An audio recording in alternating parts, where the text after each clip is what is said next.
우리 기독교인들에게, 우리 하나님을 믿는 사람들에게 유일한 영적 무기, 우리 예배소서 6장에 보시면 전신갑주라고 하는 그런 말씀이 있습니다. 거기에서 보시면 다른 것은 다 방어, 그러니까 투구를 쓴다든지, 그 다음에 우리가 방패를 갖는다든지 이런 것은 다 방어하기 위한 건데, 전신갑주 중에서 우리 믿는 사람들이 유일하게 무기라고 그렇게 무기가 있다. 우리 믿는 사람들에게 무기가 있다. 이렇게 말씀을 하신 게 뭐냐면 성령의 검, 곧 하나님의 말씀. 이게 우리 믿는 사람들에게 유일한 무기라고 말씀을 하셨습니다. 우리 믿는 사람들에게 하나님의 말씀이 무기가 돼야 되는데, 언제부턴가 우리 교회의 그 신자들을 빼가는 그 이단들의 무기가 뭐가 됐냐면요, 말씀이 됐어요. 우리가 성경 공부할래? 성경 공부 잘하는 데가 있는데, 이러면서 젊은 사람들을 빼가는 무기가 말씀이 됐다는 거죠. 우리가 이제 그런 상황을 근래 한 5년, 10년 그 이단들이 교회 안에서 많은 믿음의 사람들을 빼가는 이제 그런 과정을 보면서 우리 한국 교회가 언제부터 이렇게 말씀에 허약한, 말씀 공부를 잘하는 곳으로 찾아가다 보니 이단의 어느 단체로 가게 되는 이런 상황이 오늘날 우리가 직면해 있는 그런 상황이라고 하겠습니다. 그래서 우리가 빨리 회복되지 않으면 우리 젊은 사람들이 그 신모라고 하는 그 이단에 가보면은요, 우리가 지성인의 보고라고 할 수 있는 무슨 S대학 나온 사람들도 많이 가 있고, 그거랑 상관이 없어요. 저 사람은 똑똑한데 어떤데, 그게 문제가 아니고 어쨌든 간에 성경 말씀을 전혀 가르치지 않았기 때문에 그 사람들은 아주 조금만 얘기를 해도 그냥 확 빠져들어가는, 그러니까 그만큼 오늘날의 한국 교회가 성경을 가르치지 않았다. 근데 우리가 이제 저는 아주 어렸을 때인 것 같고, 우리 지금 여기 권사님들 때는 한국 교회가 사경회라고 하는 것으로 한국 교회에 불을 지폈던, 사실 부흥회는 사경회, 오전에 사경회 성경 말씀 공부하고 오후에 공부하고, 그때는 속 벌어놓고 이제 교회에서 밥해 먹고, 그리고 이제 오전 내내 오후 내내 성경 공부하고 저녁 때 뜨겁게 기도하는 부흥회가 있었던 걸로 제가 그렇게 기억을 하고요.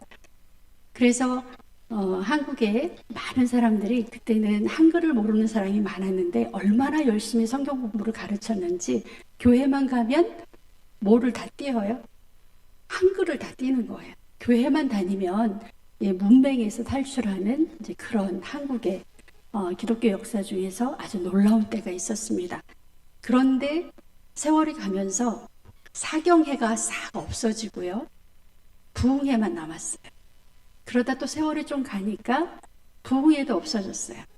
그러니까 말씀도 잊어버리고, 그러니까 뜨거운 기도도 잊어버리고, 이제 그러면서 심지어 이단이 한국 교회를 이렇게 들쑤셔 놓는 그런 무기가 성경이 됐다.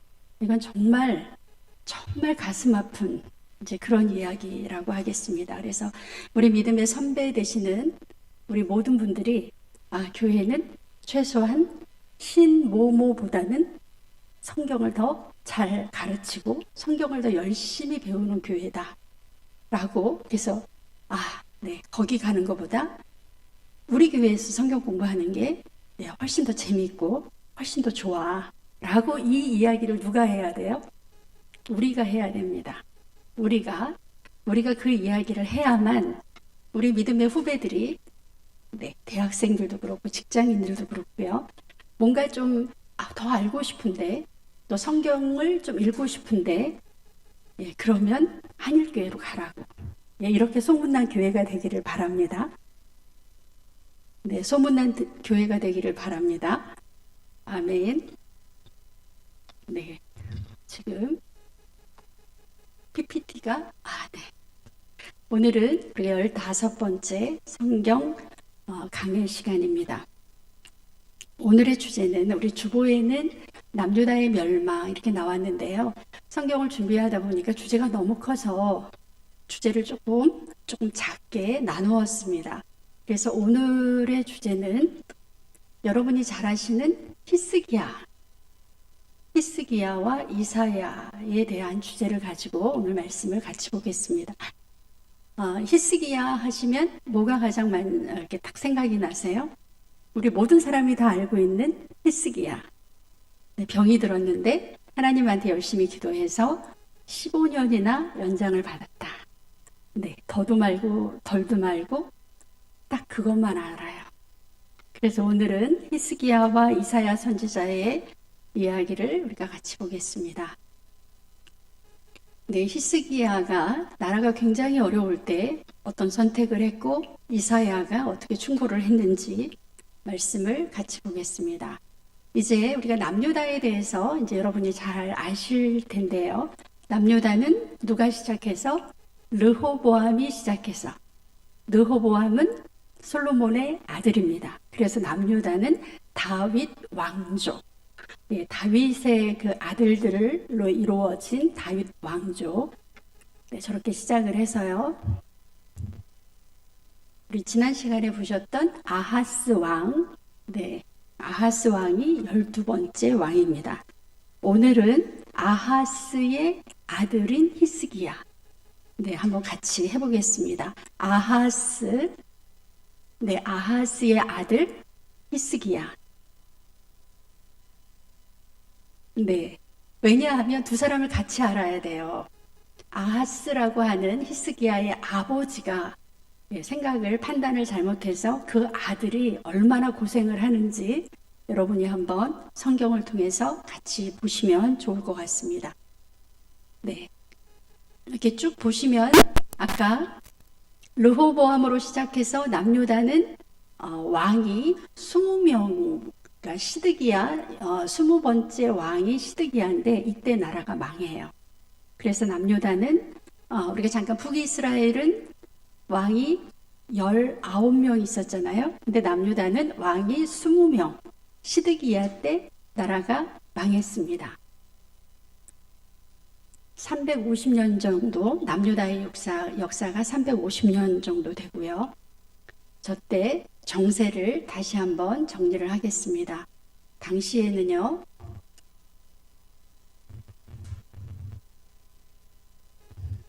네, 남유다가 예루살렘 중심으로 남유다가 있었고 그 위에 북이스라엘이 있었습니다. 그리고 북이스라엘 위에 아람이라는 나라가 있었고 아람 위에 아수르라고 하는 나라가 있었습니다. 그런데 그의 아버지 아하스가 아수르에게 도와달라고 요청을 하는 바람에 아수르가 이제 밀고 내려와서 두 나라를 몽땅 다 이제 점령을 했습니다. 그래서 국제 정세가 어떻게 바뀌냐면 이렇게 바뀌었어요. 남유다하고 두 나라 중간에 두 나라는 없어지고 아수르만 남았습니다. 그러니까 아하스 왕 때는 이 아수르에게 도움을 요청했는데 정작 이제 저렇게 국제 정세가 바뀌고 나서 아수르하고 남유다하고 부딪혀서 전쟁을 할 위기가 맞이하는 것은 그 아들 어느 왕 때 히스기야 때.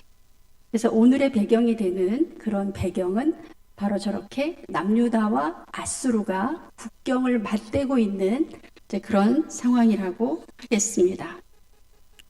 우리가 이제 이 막대 그래프를 보시면은요, 다윗의 아들 솔로몬 때는 나라가 분열되지 않았고 솔로몬이 죽은 다음에 나라가 둘로 나뉘어져서 여로보암, 르호보암, 여로보암은 북이스라엘, 르호보암은 남유다 이렇게 나라가 나뉘었습니다. 오늘 보시는 이 이야기는 저 빨간색, 그 다음에 연두색 저 이야기입니다. 네, 200년의 세월이 흘러서 여로보암으로 시작한 북이스라엘이 호세아 때 나라가 망하는데 호세아 왕 때 망할 때 남유다의 왕은 히스기야였습니다. 예, 호세아 왕 때 북이스라엘이 망하고 그 망하는 것을 지켜본 왕은 히스기야 왕이에요. 네, 히스기야 왕 때 북이스라엘이 망했다. 그리고 히스기야 시대를 거쳐서 이제 다시 150년이 더 지나가면 시드기야 때 남유다도 망한다. 여러분이 기억을 하고 계시는 걸로 알고 있습니다. 네. 지금 히스기야가 어떤 상황이냐면 위에 있는 아수르가 쳐들어와서 같이 한번 성경 본문 열왕기하 18장 14절에서 16절 같이 읽어보겠습니다. 유다의 왕 히스기야가 라기스로 사람을 보내어 아수르 왕에게 이르되 내가 범죄하였나이다. 나를 떠나 돌아가소서. 왕이 내게 지우시는 것을 내가 당하리이다 하였더니 아수르 왕이 곧 은 300달란트와 금 30달란트를 정하여 유다 왕 히스기야에게 내게 한지라.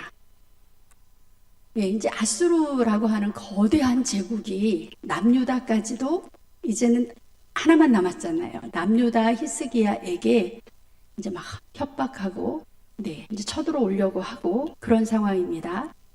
어디까지 쳐들어왔냐면 남유다에 어디만 남겨놓고 예루살렘만 남겨놓고 중요한 도시들을 다 점령을 했습니다. 그 중에서 아주 중요한 도시가 저기 라기스라고 하는 도시예요.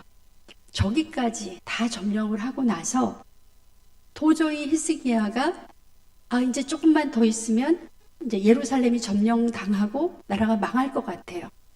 그러니까 히스기야가 너무 급해서 지금 보세요.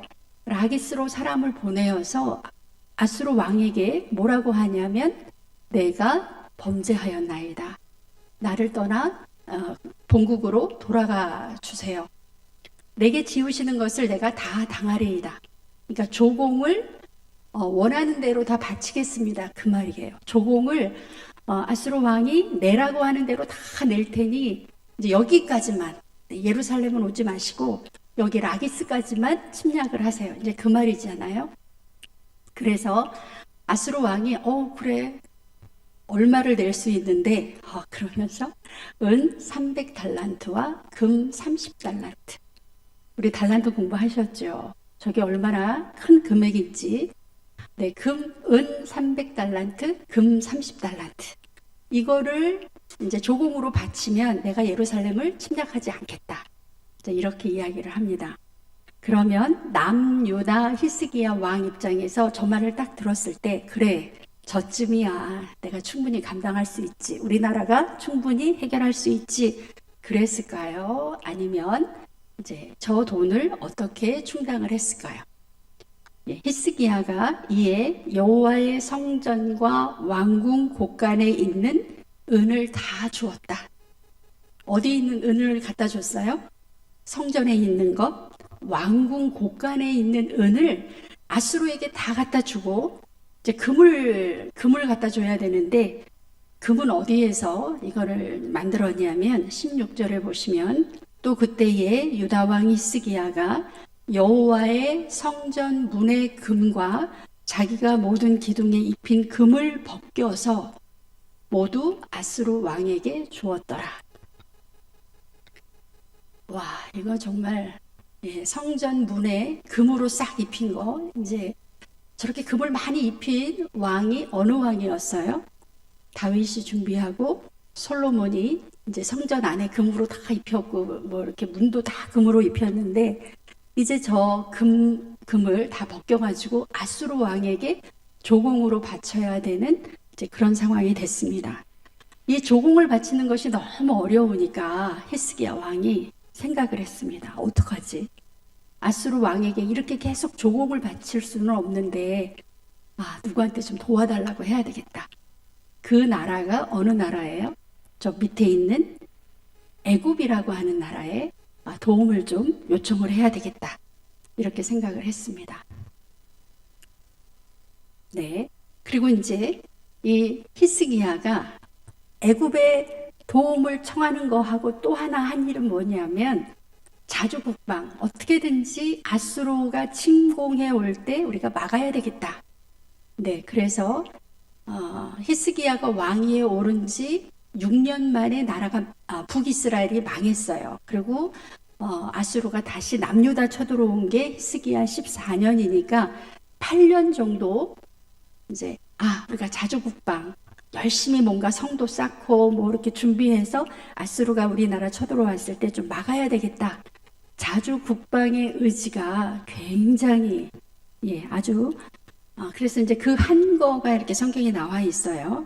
이사야 22장 9절에서 11절에 보시면 일단 성이 무너진 것이 많은데 다윗성에 무너진 곳이 많은 것도 보며 또 물 문제 있잖아요. 성의 물 문제. 너희가 아랫못의 물도 모으며 또 예루살렘의 가옥을 개수하며 그 가옥을 헐어 성벽을 견고하게 하고 너희가 또 옛 못의 물을 위하여 두 성벽 사이에 저수지를 만들어라.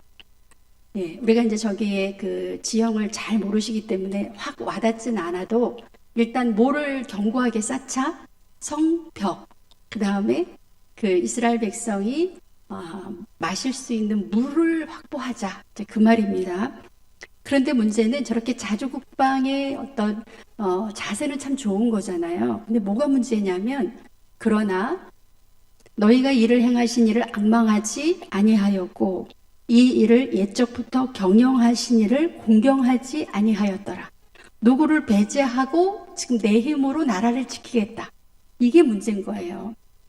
하나님을 공경하지 않으면서 어떻게 내 힘으로 히스기야의 힘으로 남유다의 힘으로 아수르를 좀 막아보고 싶은 그런 이제 심정이었습니다.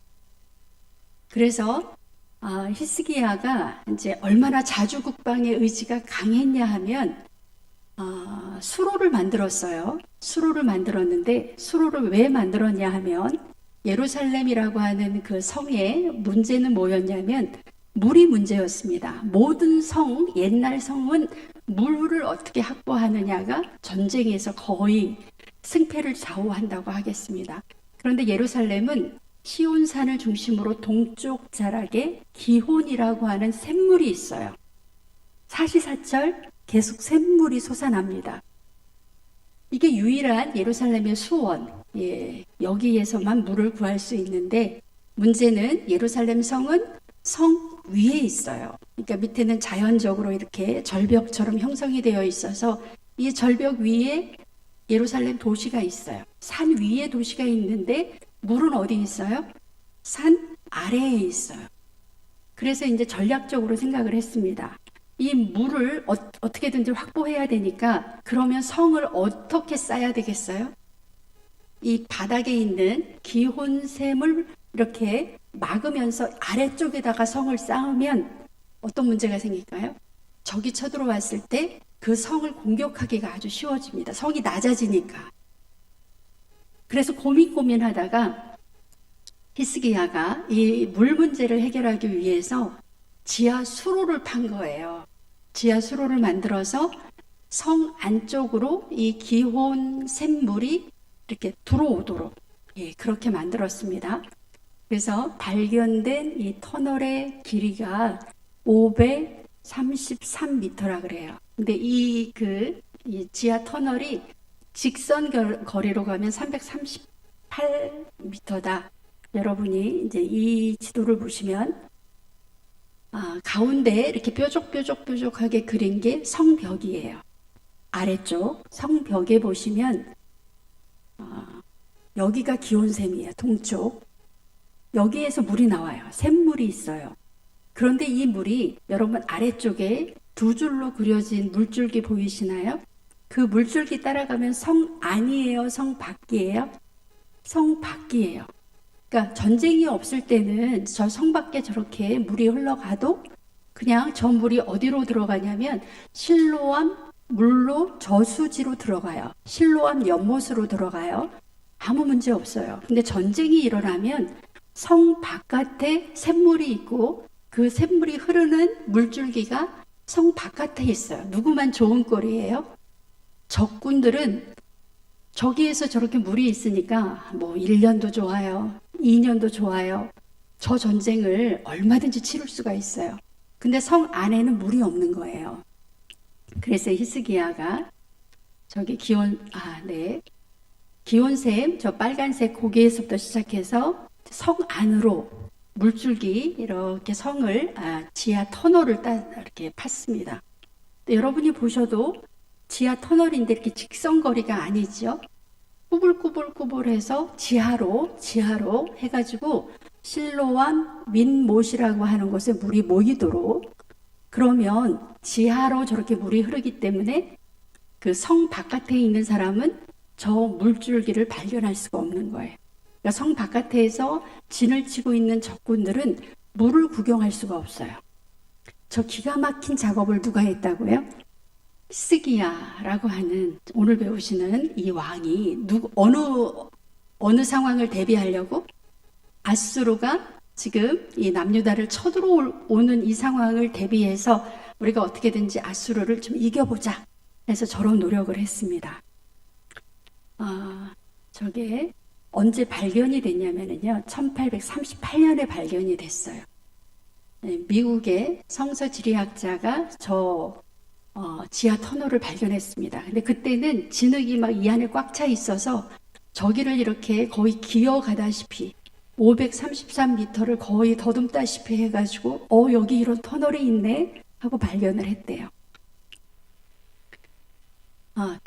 그때는 사람이 이렇게 너무 이렇게 뭐가 이렇게 진흙도 많이 꽉 차 있고 그래서 이제 사람이 지나다닐 수 없었는데 1883년 그때까지 사람들이 그 터널에 쌓인 진흙을 다 이렇게 파내고 도대체 이 터널을 어떻게 만들었지? 그러면서 이제 궁금해하던 차에 왜 이렇게 길이 꼬불꼬불 이렇게 됐지?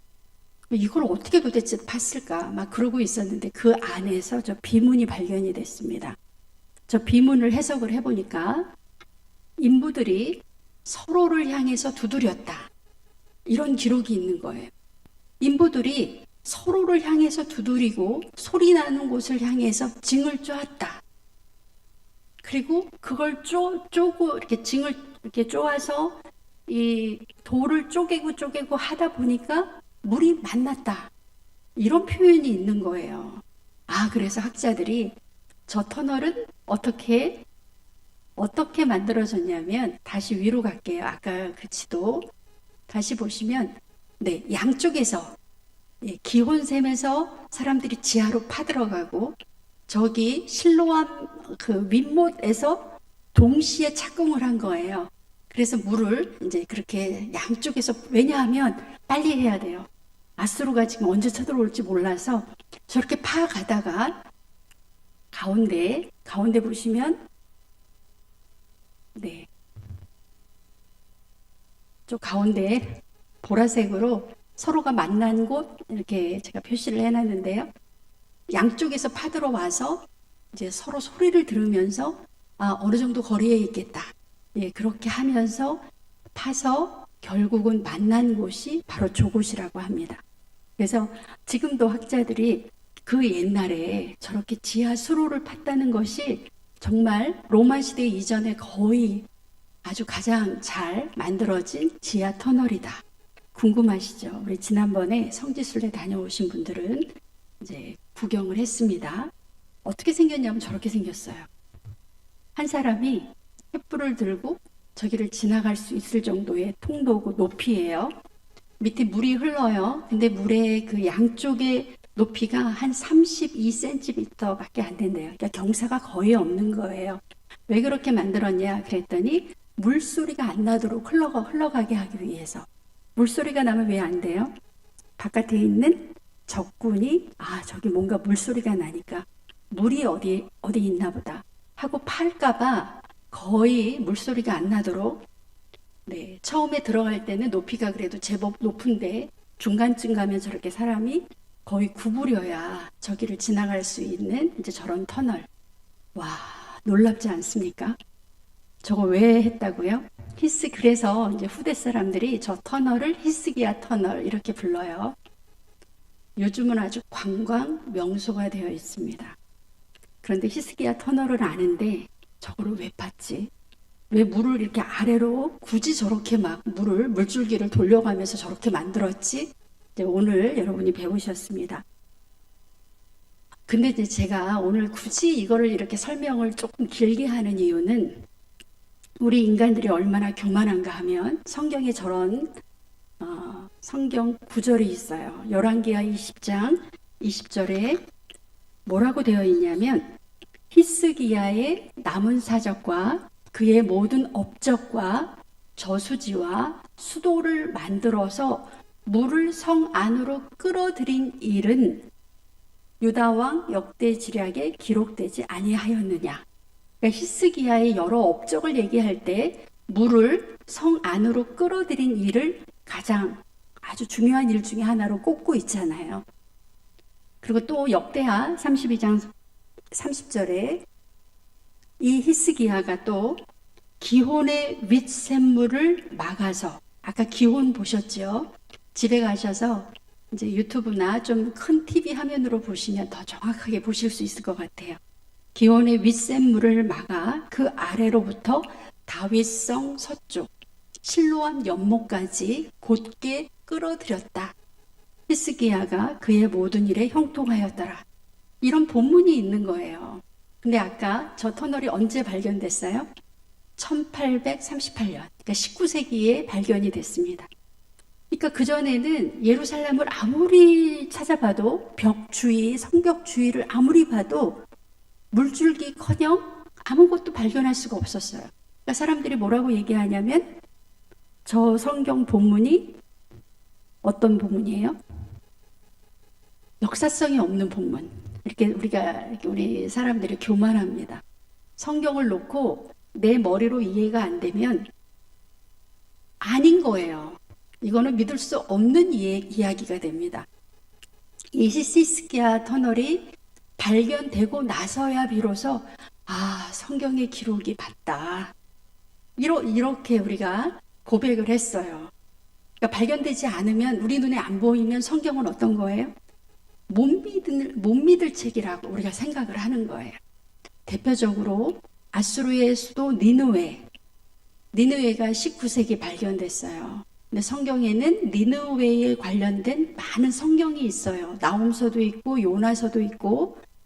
그런데 많은 학자들이 심지어 요나서는 문학이다 라고까지 얘기를 했어요. 왜냐하면 아수르라고 한 아수르의 수도 어디? 니느웨를 찾을 수가 없는 거예요. 워낙 그게 6m 아래로 이렇게 그 도시, 그 니느웨 성이 밑으로 가라앉아, 이렇게 뭐라 그러죠? 모래가 쌓이고 이렇게 쌓여서 눈에 안 보이는 거예요. 그러니까 니느웨를 우리가 발견할 수 없고 우리가 찾아볼 수 없으니까 뭐다? 성경의 니느웨에 대해서 나오는 많은 그런 본문들을 뭐라고 얘기했다고요? 문학이다. 이렇게 이야기를 했다는 거죠. 예, 우리가 그렇게 참 교만합니다. 그래서 히스기야의 그 수로 터널 만든 거, 이렇게 오늘 우리 이야기에서 그렇게 중요하지는 않은데 우리가 얼마나 교만한가, 성경을 읽을 때 얼마나 우리 마음대로 제멋대로 읽는가 하는 것을 우리가 저 발견을 보면서 한번 생각을 해봐야 되겠다 싶어서 이제 언급을 했습니다. 그래서 이사야가 지금 히스기야가 아수르가 막 쳐들어오려고 해요. 그래서 자주국방, 어떻게든지 우리 힘으로 아수르를 좀 막아보자. 그래서 수로도 만들고 성벽도 다시 이렇게 재건하고 막 하고 있는데 그래도 못 믿어서 어디하고 손을 잡아요? 애굽. 네, 애굽하고 손을 잡고 싶은 거예요. 그 상황을 안 이사야 선지자가 절대로 애굽하고 손을 잡으면 안 된다. 그래서 이제 이사야 30장 7절에 애굽의 도움은 헛되고 무익하다. 이렇게 계속 애굽은 너희에게 도움이 안 된다. 막 계속 얘기를 합니다. 드디어 하나님이 극약 처방을 했어요. 말을 안 들으니까 애굽하고 손을 잡는 거예요. 그러니까 하나님이 이사야 20장 3절에 참 기가 막힌 상황입니다. 같이 한번 읽어볼까요? 이사야 20장 3절에 여호와께서 이르시되 나의 종 이사야가 3년 동안 벗은 몸과 벗은 발로 다니며 애굽과 구스에 대하여 징조와 예표가 되었느니라. 와, 참 선지자 하기 힘들어요.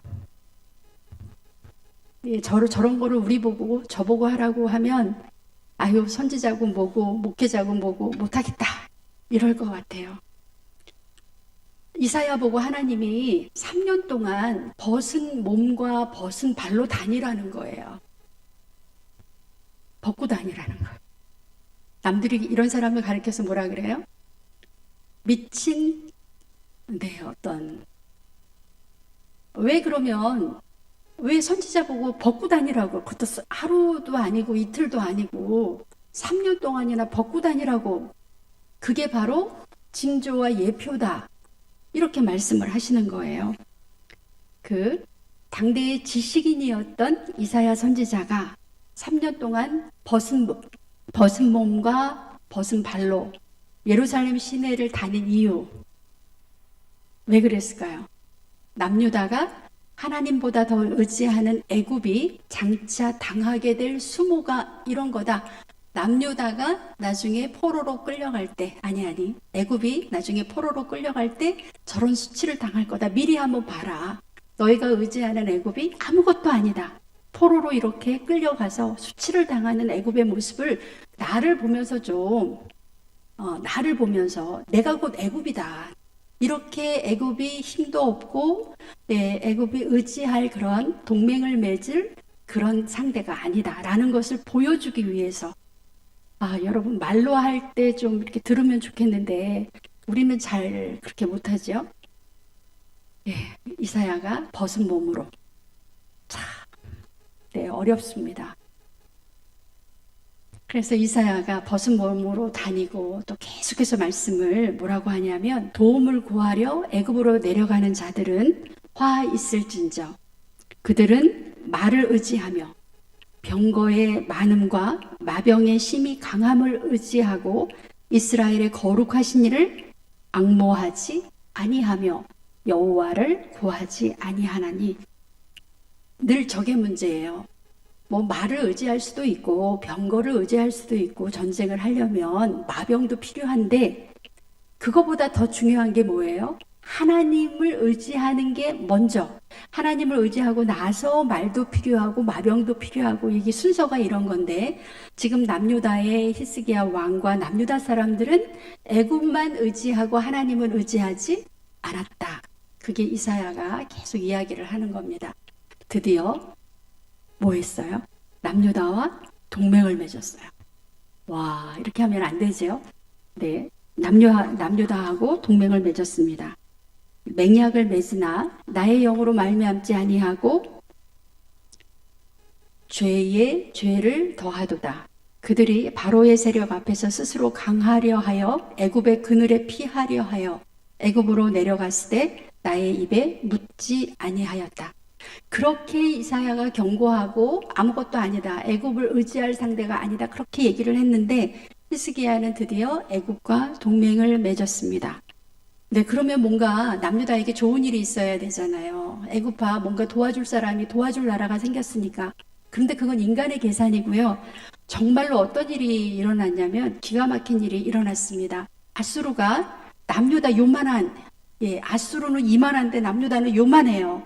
남유다를 칠 어떤 명분만 있으면 남유다는 그냥 바로 그냥 이렇게 점령할 수 있는데 명분이 없었어요. 그런데 아수르는 너희가 우리한테 조공을 안 바치고 이제 어디에 붙었어요? 애굽에 붙었어? 이러면서 아수르가 이제 남유다에 쳐들어오고 예루살렘 성을 뺀 전 국토가 점령을 당하는 이제 그런 상황이 벌어졌습니다.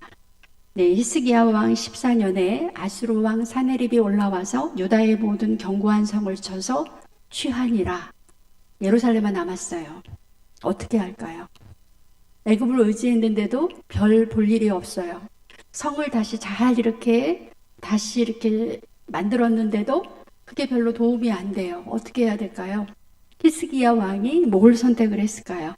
드디어 이 다급한 상황에서 히스기야는 드디어 이사야의 충고대로 하나님이 이 세상을 경영하신다는 것을 믿고 하나님을 선택을 했습니다. 네, 열왕기하 19장 1절에서 3절 내용을 보시면 히스기야 왕이 이 아수르가 이렇게 지금 쳐들어왔다는 이야기를 듣고 그 옷을 찢고 굵은 배를 두르고 여호와의 전에 들어가서, 예, 이렇게 하나님의 전에 와서 기도하는 게 이렇게 어려운가요? 이렇게 돌아서 하나님의 전에 왔습니다. 그래도 어쨌든 왔어요. 예, 왔습니다. 그래서 히스기야의 돌이킴으로 남유다는 구원을 받게 됩니다. 네, 하나님이 이제 히스기야가 하나님 앞에 기도하니까 하나님이 얼마나 좋으셨겠어요. 이 순간을 얼마나 기다리셨겠어요. 하나님의 말씀을 한번 우리 같이 제가 읽겠습니다. 내가 나와 나의 종 다윗을 위하여 이 성을 보호하여 구원하리라 하셨나이다 하였더라. 이 밤에 여호와의 사자가 나와서 아수르 진영에서 군사 18만 5천 명을 친지라. 아침에 일찍이 일어나 보니 다 송장이 되었더라. 아멘. 네, 히스기야가 성을 잘 만들어서 어떻게 아수르 군대를 어떻게 이렇게 막아보려고 하는 거는 한 10점 정도 된다면, 10점도 안 돼요. 한 5점 정도 된다면 하나님의 이 기적 사건은 95점, 아니 100점입니다. 하나님의 방법으로 하시면 너무나 일이 쉬워요. 네, 이렇게 해서 하나님이 그 예루살렘 성벽 바깥에서 진을 치고 있던 이 아수르 군대를 18만 5천 명을 하나님이 그 다음날 아침에 가보니까 송장이 되게 하셨다. 그래서 이 사건을 많은 그 학자들은 어떻게 해석을 했다고 우리 지난 시간에 한번 배웠죠. 예, 성 바깥에 있는 사람은 물도 없어요. 예, 그리고 오랫동안 성에 진을 치고 있었으니 얼마나 더럽고 얼마나 불결했겠어요. 그러니까 그 아래서 전염병이 돌았는데 그 전염병이 아마 쥐가 옮기는 패스트가 아니었나, 이렇게 이제 역사학자들이 이야기를 합니다. 어찌됐든 하나님이 역사하시니까 아수르의 18만 5천 명, 예, 이 숫자가 중요해요. 몇 명이요? 18만 5천 명. 네, 18,000명도 아니고요. 10,000명도 아니고요. 18만 5천 명. 아수르의 주력 부대가 지금 다 여기 와서 남유다의 예루살렘에 진을 치고 있었는데 어찌됐든 이 사람들이 거의 다 죽은 거예요. 그러니까 아수르 입장에서는 어떻습니까? 국력이 하루아침에 폭삭 망한 거예요. 더 이상 누구하고도 싸울 수 없는 이제 그런 상황이 됐습니다. 남유다가 혼비백산해 가지고 그 왕이 자기 나라로 도망을 가서 남유다는 이제 더 이상 이 아수르의 위험으로부터 더 이상 이렇게 위협받지 않게 됐습니다.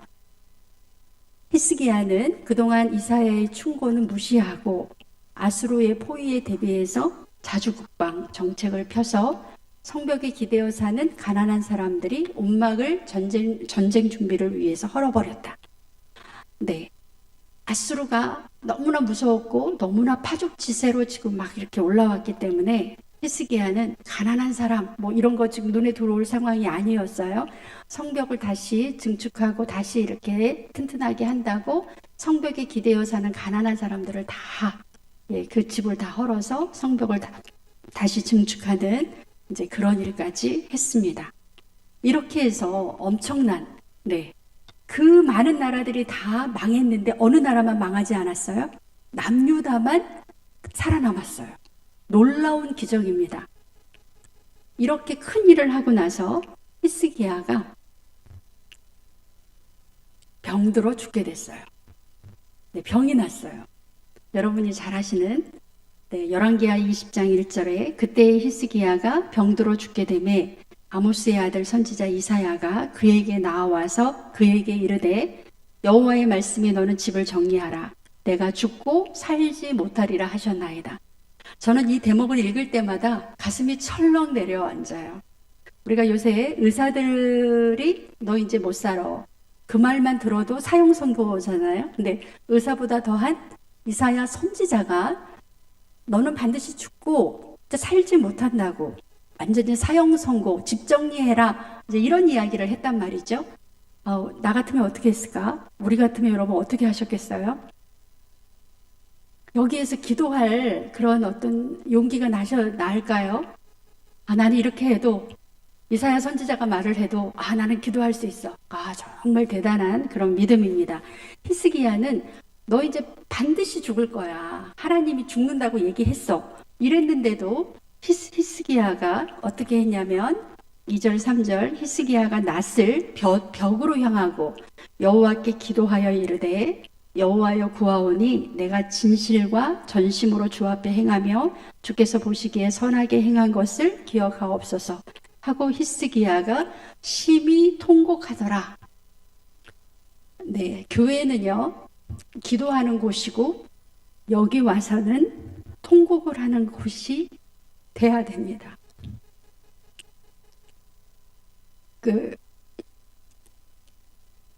신앙생활을 너무 점잖게, 그걸 뭐라 그러죠? 너무 교양 있게. 물론 좋지만 그게 전부가 아니에요.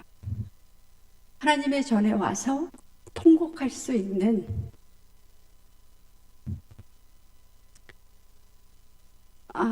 이제 죽는다고 하나님이 얘기하셨는데 아주 통곡을 하면서 하나님한테 기도했습니다. 근데 요즘은 이 통곡하는 교인이 별로 없는 것 같아요. 어디 가서 통곡하지요? 정말 힘든 일, 답답한 일, 속상한 일이 있으면 우리가 교회 와서 통곡을 해야 되는데 교회 오지 않아요. 물론 우리 성도님들은 안 그렇지요. 교회는 막 이렇게 막 우는 소리가 나야 됩니다. 하나님 앞에 막 이렇게 울부짖어서, 물론 하나님이 안 들어줄 수도 있어요. 그렇죠? 그럼에도 불구하고 나는 그렇게 할 수 있어야 됩니다. 하나님이 그 기도를 들으시고 뭐라고 하나님이 응답을 하셨냐면 이사야에게 하나님 마음이 갑자기 급해지셨어요. 이사야 선지자가 성을 빠져나가기도 전에 너는 돌아가서 내 백성의 주권자 히스기야에게 이르기를 왕의 조상 다윗의 하나님 여호와의 말씀이 내가 너의 기도를 들었고 너의 눈물을 보았노라. 내가 너의 기도를 들었고 너의 눈물을 보았노라. 내가 너를 낫게 하리니 내가 3일 만에 여호와의 성전에 올라가겠고 내가 내 날에 15년을 더할 것이며 내가 너와 이 성을 아수르 왕의 손에서 구원하고 내가 나를 위하여 또 내 종 다윗을 위함으로 이 성을 보호하리라 하셨더라. 하나님께서 우리 하나님은, 우리가 믿는 하나님은 그렇게 막 독한 분이 아니시거든요. 하나님의 마음이 지금 히스기야의 기도를 들으면서 도저히 히스기야를 그냥 죽게 할 수 없어서 내가 너의 기도를 들었고 너의 눈물을 보았다. 너의 수명을 15년 연장을 해주겠다. 이렇게 말씀을 합니다. 그래서 히스기야가 15년을 더 사는 놀라운 축복을 받았습니다. 여러분, 내가 만약에 히스기야라면 지금 다른 나라는 다 아수르에 점령당해서 나라가 없어졌어요. 그런데 남유다는 기적적으로 살아나서 18만 5천 명이 성 바깥에서 다 죽고 남유다는 살았어요. 남유다는 존재하는 독립국가로 존재를 하는 겁니다. 그것만 해도 얼마나 감사해요. 그런데 또 개인적으로는 하나님이 그의 병을 고쳐주셨어요. 그리고 생명을 연장시켜 주셨어요. 와, 정말 대단한 그런 상황입니다. 히스기야가 병들었다는 소문을 듣고 바벨론에서 그 본문을 읽으면 그때 발라단의 아들 바벨론의 왕 브로닥 발라단이 히스기야가 병들었다 함을 듣고 편지와 예물을 그에게 보낸지라. 사절단을 보내서 바벨론이라고 하는 나라에서 사절단이 왔어요. 히스기야가 지금 병들었다 함을 듣고 얼마나 병이 위중하십니까? 그래서 빨리 낫기를 기원합니다. 이제 이런 내용이겠지요. 바벨론은 어디에 있는 나라냐면 아까 우리가 보셨던 저 지도에서 여기가 남유다. 이렇게 큰 나라가 아수르. 그런데 아수르 동쪽에 바벨론이라고 하는 나라가 있었어요. 근데 바벨론은 이제 막 나라의 그 세를 막 불려나가고 있었어요. 그런데 저기 지중해 옆에 있는 아주 조그만한 남유다라고 하는 나라가 도대체 어떤 나라길래 어디하고 싸워서 이겼어요? 아수르하고 싸워서 이겼어요. 와, 대단한 나라인가 보다. 바벨론이 지금 아수르하고 싸우는 것도 문제긴 문제지만 남유다가 너무 궁금해졌어요. 남유다가 어떤 나라길래. 그래서 마침 왕이 병들었다 하니 그거를 빌미 삼아 너 그 나라 좀 가서 좀 정탐을 하고 와라. 이제 이런 상황입니다. 그런데 여러분, 열왕기하 20장 13절에 보시면 히스기야가 이 그 사절단이잖아요. 사절단의 말을 듣고 사절단이 뭐라고 히스기야 왕 앞에서 말했을까요? 와, 위대하신 히스기야 왕이시여, 어떻게 저 아수르 대군을 물리치셨나이까? 대단하십니다. 당신은 정말 지략가인가 뭐 온갖 입에 바른 말을 다 했겠죠. 이 사절단의 말을 듣고 히스기야가 우쭐해졌습니다. 그래서 자기 보물고의 금은과 향품과 보배로운 기름과 그의 군기고와 창고의 모든 것을 다 사자들에게 보였는데 왕궁과 그의 나라 안에 있는 모든 것 중에서 히스기야가 그에게 보이지 아니한 것이 없더라. 사람이 이렇게 조금 이렇게 누군가 띄워주면 어떻습니까? 기분이 굉장히 좋죠. 네, 기분이 굉장히 좋습니다. 내가 뭐 잘난 사람인 것 같고, 이 바벨론에서 온 사절단이 그 멀리에서 나를 어떻게 알아보고, 이 남유다를 어떻게 알아보고, 여기까지 왔네.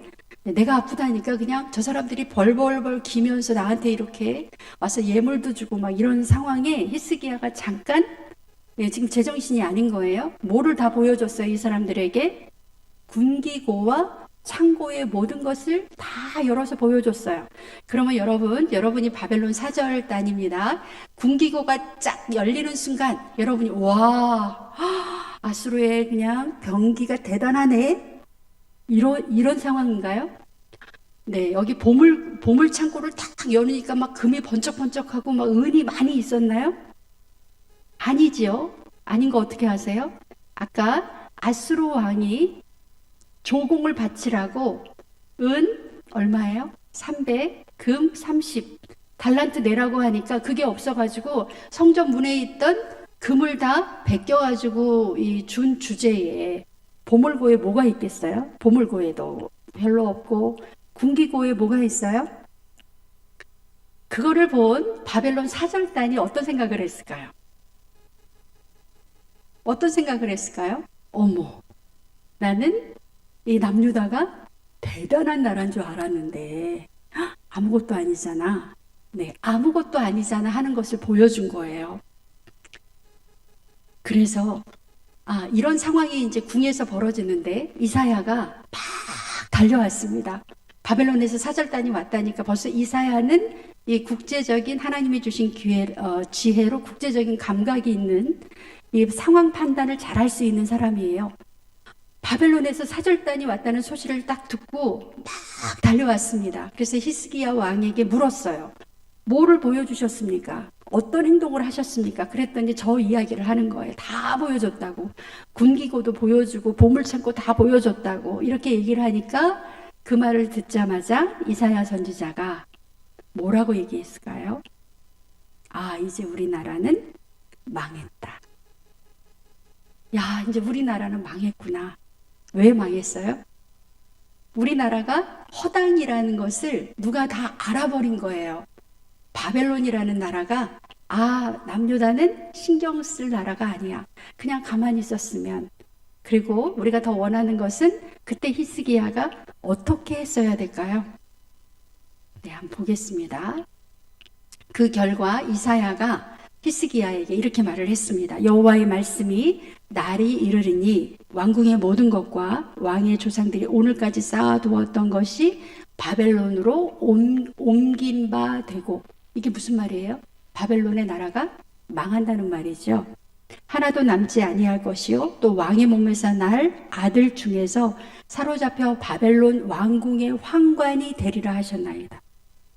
그러니까 지금 왕이 했던 그 경솔한 행동이 결국 바벨론의 포로가 되는 그런 어떤 정보를 제공했다. 이사야 선지자가 땅을 치면서 정말 아주 잘못한 행동을 한 거죠.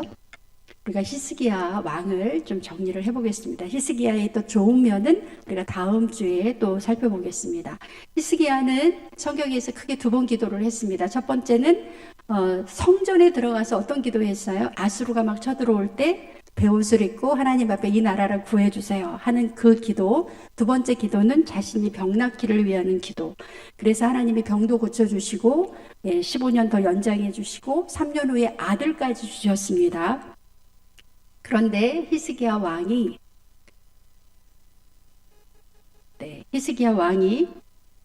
또 이사야 선지자의 말을 듣고 아버지 아하스 왕은 이사야 선지자의 말을 듣고도 끝까지 징표를 구하지 않았어요. 하나님한테 기도하라고 했더니 그 아하스 왕은 나는 하나님한테 구하지 않겠다. 차라리 아수르 왕에게 가서 절하겠다. 이렇게 했잖아요. 그런데 히스기야 왕은 아버지와는 달리 믿음으로 징표를 구했습니다. 그래서 하나님께서 해 그림자가 뒤로 10도 물러가는 기적을 히스기야 선지자에게 보여줬습니다. 이 히스기야 선지자가 아수르 왕으로부터 항복하라는 최후 통첩을 그 글을 받았을 때는 아까 성전에 들어가서 하나님 앞에 기도했잖아요.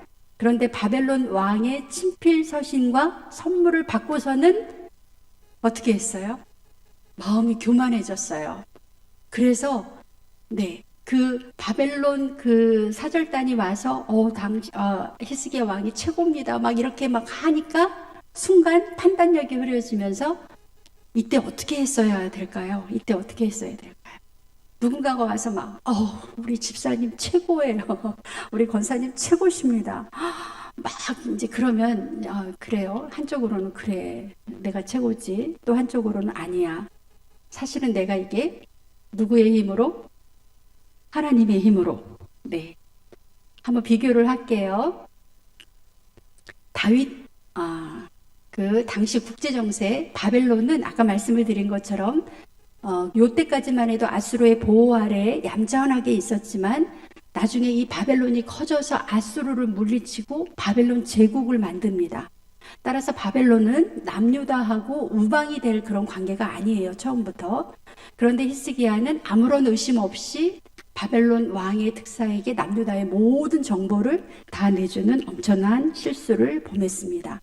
그래서 우리가 다윗 왕하고 비교를 하면 다윗 왕이 한참 국력이 막 이렇게 셀 때 두로의 왕 히람이 사절단을 보냈어요. 근데 그때 다윗은 뭐라고 얘기했어요? 내가 이렇게 큰 나라를, 내가 이렇게 멋진 나라를 만들었으면, 이렇게 얘기했나요? 어떻게 했어요? 하나님을 찬양, 하나님이 다 해주셨습니다. 이렇게 얘기를 했어요. 그런데 히스기야 왕은 바벨론 사절단 앞에서 어떻게 했어야 돼? 무기고를 보여주는 게 아니고, 보물창고를 보여주는 게 아니고, 보여주면 안 되죠. 그 대신 뭐라고 얘기를 해야 돼요? 내가 이긴 것이 아닙니다. 하나님이 해주셨습니다. 그렇게 대답을 했더라면 그 하나님도 높이고 히스기야 왕도 다시 보였을 거예요. 그런데 그 결정적인 자리에서 자기를 높이고 싶은 거예요. 하나님은 온갖 데 없고 히스기야가 하나님을 높이지 못했습니다. 그래서 역대하에 보시면 제가 여기다 넣진 않았지만 시험을 받았다. 하나님이 이 히스기야를 시험했는데, 사절단을 보낸 것은 시험을 했는데 그의 마음이 그대로 다 그냥 드러나 버렸어요. 자기의 뭔가를 자랑하고 싶은 그런 히스기야의 마음. 이사야 선지자가 남유다를 향해서 했던 저 말씀이 제가 굉장히 가슴이 막 이렇게 뜨거워졌습니다. 같이 한번 읽어보겠습니다. 이사야 31장 4절에서 5절. 나 만군의 여호와가 강림하여 시온산과 그 언덕에서 싸울 것이라. 누가 강림해서? 만군의 하나님이 강림해서 이 시온산이 예루살렘이잖아요. 시온산과 그 언덕에서 하나님이 싸워주신다. 하나님이 싸울 것이다. 어떻게 싸우시냐면 새가 날개치며 그 새끼를 보호함 같이 나 만군의 여호와가 예루살렘을 보호할 것이라. 그것을 호위하며 건지며 뛰어넘어 구원하리라. 새가 날개치며 새끼를 보호함 같이 나 만군의 여호와가 예루살렘을 보호할 것이다. 네, 마지막 기도 보겠습니다. 예루살렘을 위해서 직접 싸워주시는 하나님. 이사야가 그렇게 하나님이 싸우십니다. 하나님이 지켜주십니다. 말을 해도 히스기야도 처음엔 안 들었고 이스라엘 백성들도 저 말을 믿지 못했어요. 그런데 우리는 오늘 보셨죠? 예루살렘을 위해서 하나님이 직접 강림해서 싸워주신다. 예루살렘을 위해서 직접 싸워주시는 하나님, 오늘 주님의 자녀들을 위해서도 싸워주시는 줄로 믿습니다. 그 사실을 우리가 알고 믿고 감사하게 하옵소서. 다른 것을 의지하지 않게 도와주소서.